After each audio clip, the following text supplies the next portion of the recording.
오늘부터 저축은행이나 카드사 등 제2금융권 대출도 DSR 규제를 받게 됩니다. 금융 안정을 위한 불가피한 조치지만 서민들은 돈 빌리기가 더 어려워집니다.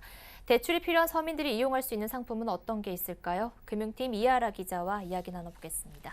안녕하세요. 이 기자, DSR 대출 규제에 대해서 쉽게 설명해 주시죠.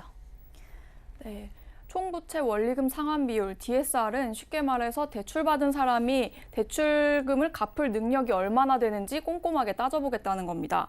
소득이 분모 그리고 이자 비용을 합산한 값이 분자가 되는데요. 예를 들어서 연봉이 5천만 원인 사람이 1년에 대출금을 갚는데 2천만 원을 쓴다면 DSR은 40%가 됩니다. 현재 시중은행은 40%, 지방은행과 특수은행은 80%로 관리하고 있습니다. 네, 그럼 제2금융권의 이 DSR 적용이 앞으로 어떻게 되는 겁니까? 네, 이 금융권에는 저축은행과 농협, 수협, 그리고 축협 같은 상호금융조합들, 그리고 카드사, 보험사 등이 포함되는데요.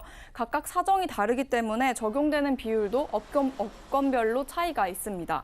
정부는 오는 2021년까지 평균 DSR을 상호금융은 160%, 저축은행은 90%, 보험은 70%, 카드사는 60%, 캐피탈사는 90%로 관리하도록 했습니다. 현재 평균 DSR과 비교를 해보면 가장 큰 영향을 받는 곳은 상호금융과 저축은행입니다. 특히 상호금융사 같은 경우 현재 평균 DSR이 260%를 넘는 상황에서 160%까지 감축해야 하는 만큼 이전보다 대출 거절이 더 많아질 것으로 예상됩니다. 네, 다만 정책 서민금융 상품은 이 DSR 산정에서 제외가 된다고요? 네, 그렇습니다. 정부가 운영하고 있는 4대 정책 서민금융 상품은 DSR 산정에서 제외됩니다. 이 상품들은 정부가 저신용층에 대한 대출 위축을 막기 위해서 만들어 놓은 정책 자금 대출입니다. 정부는 대출을 옥죄는 대신에 법정 최고금리 인하, 그리고 정책 서민금융 상품 공급, 비탄감, 그리고 중금리 대출 활성화 등의 지원을 통해서 저신용층의 금융 소외를 막겠다는 방침입니다. 네, 그럼 이 정책 서민금융 상품들을 어디서 어떻게 이용할 수 있습니까? 금융위원회와 금융감독원이 운영 중인 서민금융 1332나 서민금융통합지원센터를 이용하시면 됩니다. 상품마다 대상과 조건이 다르기 때문에 상담을 통해서 꼼꼼하게 따져보신 후에 대출을 받으셔야 합니다. 네, 정부가 이 정책 서민금융 상품에 7조 원을 공급을 한다고 하던데요. 이게 적당한 규모라고 볼 수 있습니까? 네, 그 부분에서 조금 아쉬움이 있습니다. 정부는 7조 원 공급을 이야기하고 있는데요. 앞으로 받을 수 있는 대출 규모는 7조 원과 좀 차이가 있습니다. 조남희 금융소비자원장 이야기 들어보시겠습니다.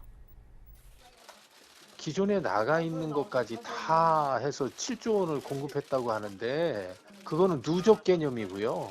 실질적으로는 2조 원 정도밖에 안 돼요. 누적 개념의 얘기를 하면서 마치 그해 새롭게 한 7조 원을 시장에 풀은 것이냐 오해를 하게끔 지금 하고 있고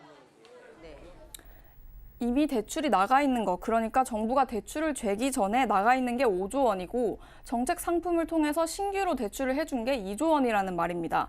결국 긴급자금으로 대출이 필요한 취약계층은 그대로 있는 상황에서 금융사 대출은 더 어려워졌는데요.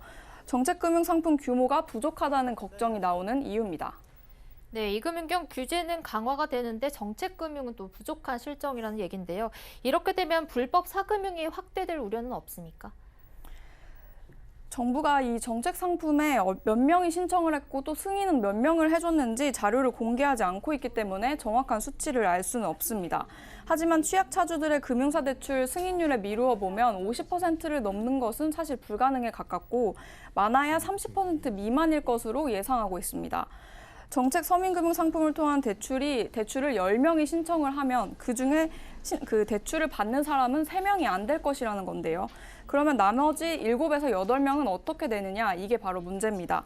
1금융권에서 밀리고 2금융권에서도 외면을 받게 되면 이들이 갈 수 있는 곳은 불법 사금융 시장밖에 없다는 말이 됩니다. 인터뷰 들어보시죠. 사채 시장 수요가 늘 수밖에 없는데 결국 서민들의 사채 수요를 흡수할 수 있는 그 대출 상품이 개발이 돼야 되고 정부 재원을 더 투입을 해라 이제는. 그러니까 정부 재원을 투입을 해서 그 돈을 가지고 제대로 낮은 금리로 공급을 해주는 보증서 중심으로 대출을 해주는 것도 거의 다 지금 보증서로만 대출해 주는 거거든요. 정부가 대출을 공급해 주는 것은 그렇게 하지 말고 그것대로 하되 그것도 한계가 있으니까 정부 재원 세금을 풀어서 그 정부 재원으로 돈을 공급해서 그 돈으로 대출을 해주도록 해라 이거죠.